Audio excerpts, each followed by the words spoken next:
हम देख रहे थे कि किस तरीके से ये यूपीएससी हमारा क्वेश्चंस उठाता है। ठीक है,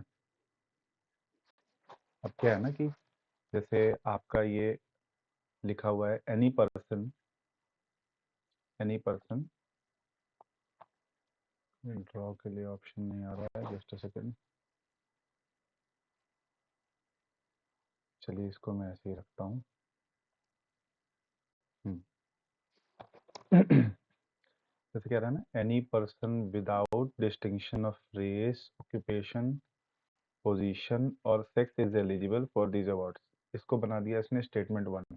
ठीक, it is awarded in recognition of exceptional service performance of the highest order in any field of human endeavor। अब देखिए दोस्तों, यूपीएससी ना ऐसे ही दिमाग के साथ पूछ खेलता है। जैसे यहाँ पे सेकंड स्टेटमेंट में पूछ रहा है इन एनी फील्ड। ठीक, ये जो इन एनी फील्ड है ना, हो सकता है कि इसको लिख दे in the field of sports only, in the field of politics only. तो यहाँ यूपीएससी आपके साथ खेलता है। This is the point where you have to catch the statement। Okay, तो हमारे दो स्टेटमेंट 10 मिल गए। द द इसको मैं करता हूँ दूसरे कलर से। ये देखिए, the recommendations for Bharat Ratna are made by prime minister himself to the president. अब यहाँ पे आप इस स्टेटमेंट में प्राइम मिनिस्टर को ध्यान दीजिएगा। प्राइम मिनिस्टर, यहाँ पे यूपीएससी आपके साथ खेलेगा। हो सकता है यहाँ पे लिख दे प्रेसिडेंट, हो सकता है यहाँ पे लिख दे चीफ जस्टिस ऑफ इंडिया, कुछ भी दे सकता है। बेसिकली यूपीएससी आपके साथ खेलता है। तो अच्छा, कई लोग के मन में आता होगा कि ये हमारा सिलेबस में तो भारत रत्न के बारे में कहीं दिया नहीं है। ऐसा नहीं है। अगर आप सिलेबस ध्यान से देखोगे तो उसमें कहीं ना कहीं ऐसे फील्ड्स आपको दे रखी होंगी जो आपको कहीं ना कहीं इन सब न्यूज़ से रिलेट कर देंगी। तो ये जो अभी पूरा मैटर आप देख रहे हैं, ये जो पूरा मैटर मैंने उठाया हुआ है, ये मैंने देखिए सोर्स आपको दिया है ना, मिनिस्ट्री ऑफ होम अफेयर्स। एक बात ध्यान रखिएगा दोस्तों, इतनी बड़ी पढ़ाई करने के लिए आपकी जो सोर्सेज है ना, बहुत ही ऑथेंटिक होने चाहिए। जैसे कि मैंने यहाँ पे एमएचए से उठा लिया। अब आपको कोई टॉपिक देखना है और आपको ऐसा लग रहा है कि मैंने ये पहले पढ़ा हुआ था, तो आप सीधे एनसीईआरटी उठाओ। एनसीईआरटी में उस चैप्टर पे जाओ जहाँ पे वो चैप्टर आपने पढ़ रखा है, उससे रिलेटेड उस स्टैटिक पोर्शन को रिवाइज करो, अपने नोट्स में अपडेट करो नई न्यूज़ के साथ और आगे बढ़ जाओ। तो ऑथेंटिक सोर्स बहुत ज़रूरी है, ये ध्यान रखिएगा कि जो भी नोट्स है ये मैंने सीधे एमएचए से उठाए हैं भारत रत्न के बारे में। तो अगर कोई ऐसी न्यूज़ आ रही है तो आपको ये ध्यान रखना है कि उससे पीछे रिलेटेड स्टोरी आपको जानने लायक है क्या। ठीक है, तो भारत रत्न के बारे में अगर ये क्वेश्चन बना देता है, the Bharat Ratna award is given to the person who has this following functions और एबिलिटीज। ठीक है, ऐसे आपको करके 4 स्टेटमेंट दे दिया। पहला एनी पर्सन वाला, दूसरा performance of higher in any field of human endeavour, तीसरा दे दिया कि the recommendation for Bharat Ratna are made by prime minister. Prime minister की जगह प्रेसिडेंट कर देगा, तो ये आपका तीसरा जो स्टेटमेंट है ऑटोमेटिक गलत हो जाएगा। ठीक है, फिर कह रहा है no formal recommendation for this are necessary. हो सकता है लिख के दे दे formal recommendation for this are necessary, फिर ये भी गलत हो जाएगा। समझ रहे हैं? मतलब इस तरीके से आपको सारे स्टेटमेंट्स को बहुत ही बारीकी से ध्यान देना है।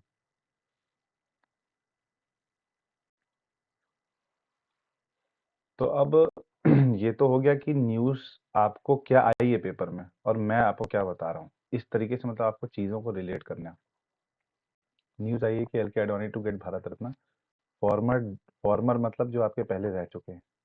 Farmer deputy prime minister L K Advani helmsman of the Rath Yatra that captured the movement of the Ayodhya Ram temple to national prominence फलाना ढिमकाना। अब इन सब चीज़ों को ध्यान में रखते हुए हमें ये ध्यान रखना है कि पहले, अब जैसे कि मैंने बताया कि इसमें से क्वेश्चंस कैसे पूछ सकता है, तो ये कुछ इन्फॉर्मेशन है जो आप पढ़ लीजिएगा, हो सकता है आपके काम आए। जैसे कि देखिए क्या कह रहा है, ये सीधा सीधा पॉलिटी से इसको जोड़ रहा है। The award does not carry any monetary grant, कोई इसमें आपको मूल पैसा नहीं मिलेगा। In terms of article 18(1) of the constitution. अब आप जाओ सीधे पॉलिटी की किताब उठाओ, लक्ष्मीकांत जी को या किसी को, डीडी बसु को, उसमें देखो कि आर्टिकल 18(1) के तहत दिया क्या है। The award cannot be used as a prefix और suffix to the recipient's name.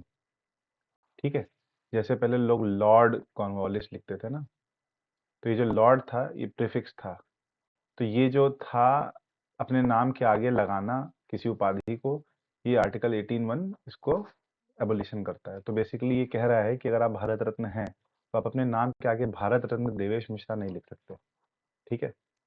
However, should an award winner consider it necessary, he or she may use the following expression in their biodata, letterhead, visiting card। ठीक, आप अपने visiting card में लिख सकते हो Bharat Ratna XYZ, नीचे अपना मोबाइल नंबर,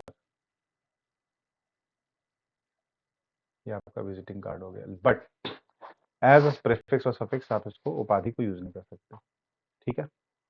अब क्या है, to indicate that he she is a recipient of the award awarded Bharat Ratna by the president और recipient of Bharat Ratna award.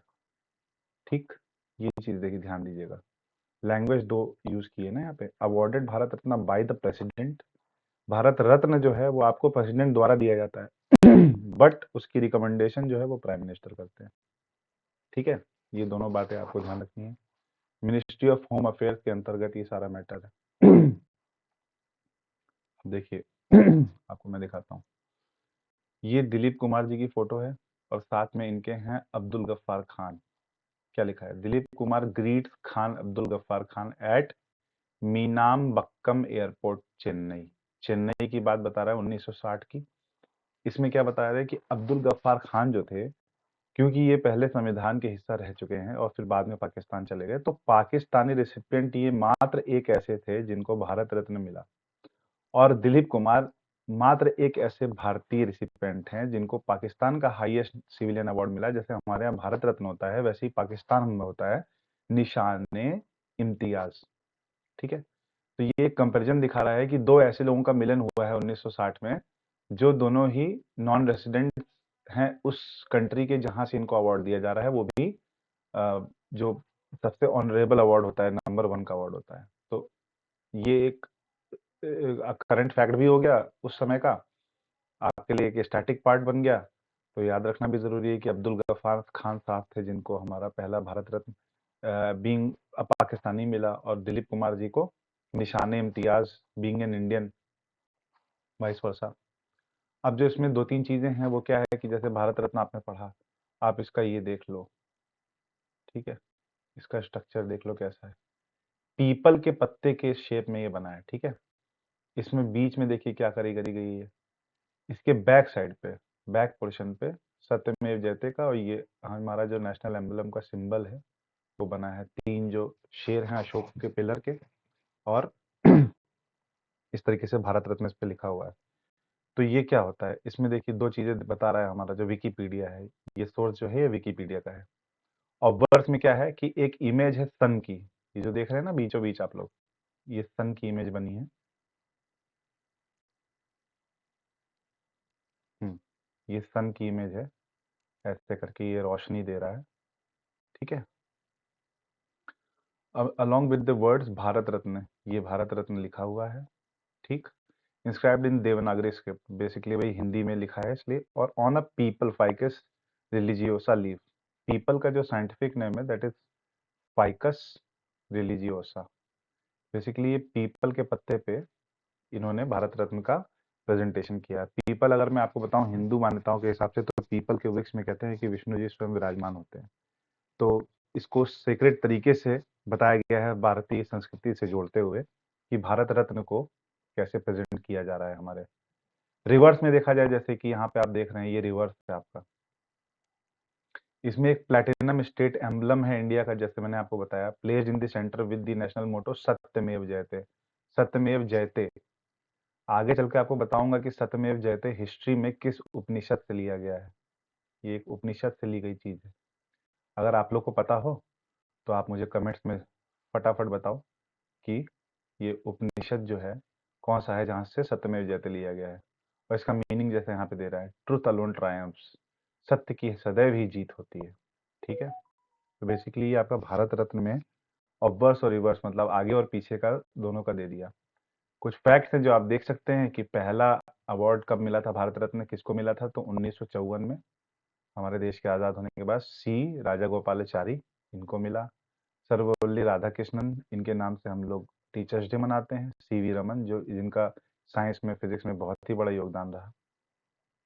Last awarded जो अभी आडवाणी जी से पहले मिला है वो कर्पूरी ठाकुर जी को मिला है और ये शायद पॉस्टमस था। इसको एक बार आप देख लीजिएगा, मतलब जो मरणोपरांत मिलता है वो था। और फिर ये है एल के आडवाणी जी अभी लेटेस्ट जो इनको भारत रत्न मिल रहा है।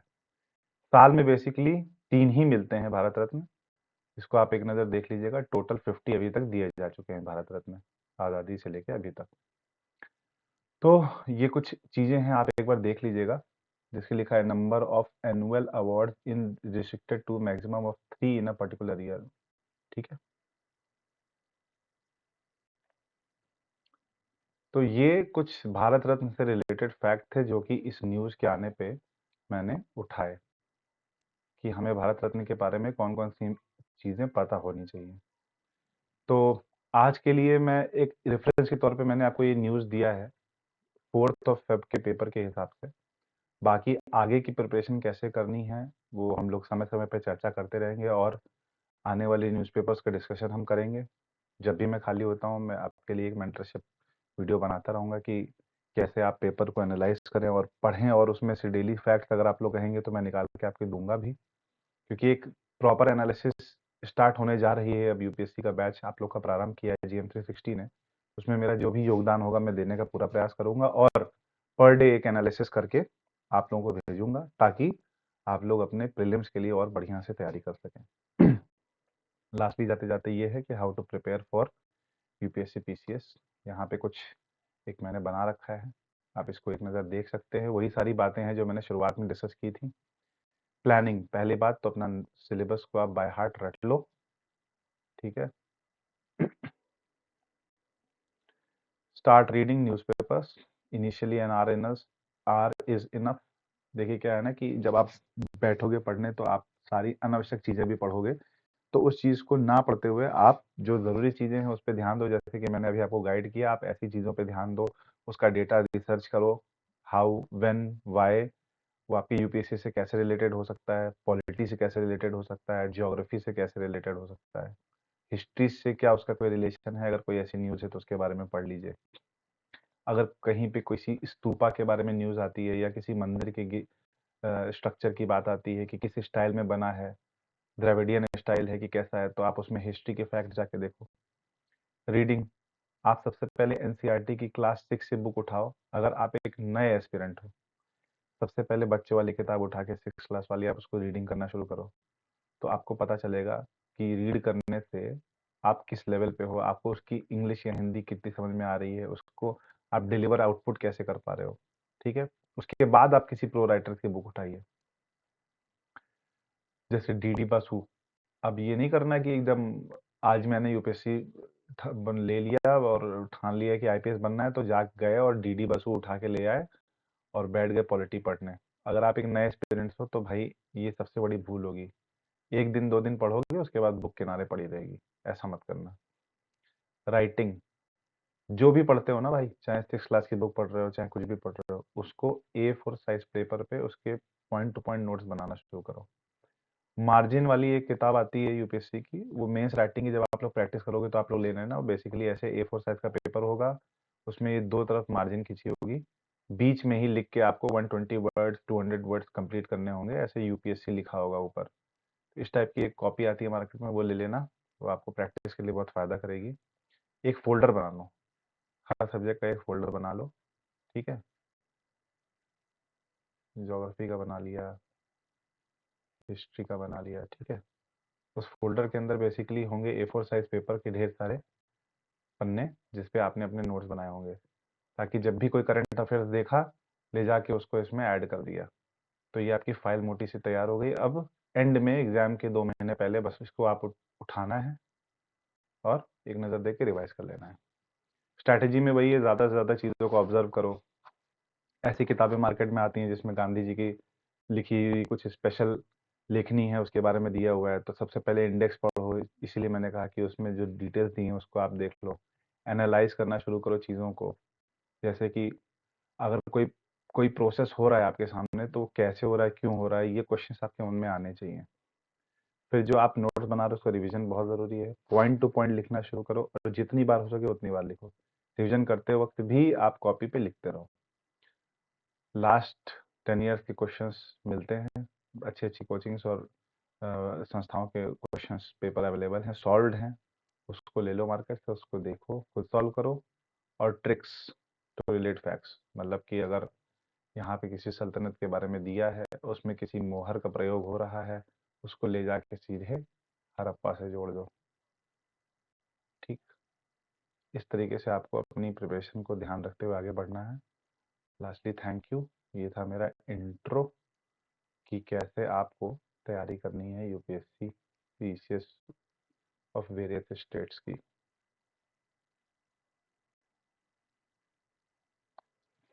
तो जुड़े रहिए जीएम 360 से, और जो बाकी भी सब्जेक्ट्स हैं आपके, जियोग्राफी हो गया, आज सर की जियोग्राफी क्लास है। आज का मतलब मैं आज 5th ऑफ फेब की बात कर रहा हूँ। 3 बजे 4 बजे है शाम को लाइव, तो वो देखिएगा। और बाकी सर लोगों की जो लाइव क्लासेस आ रही हैं उसको देखते रहिए, फॉलो करते रहिए। जय हिंद, जय भारत। फिर मिलते हैं बहुत जल्द। पढ़ते रहिए।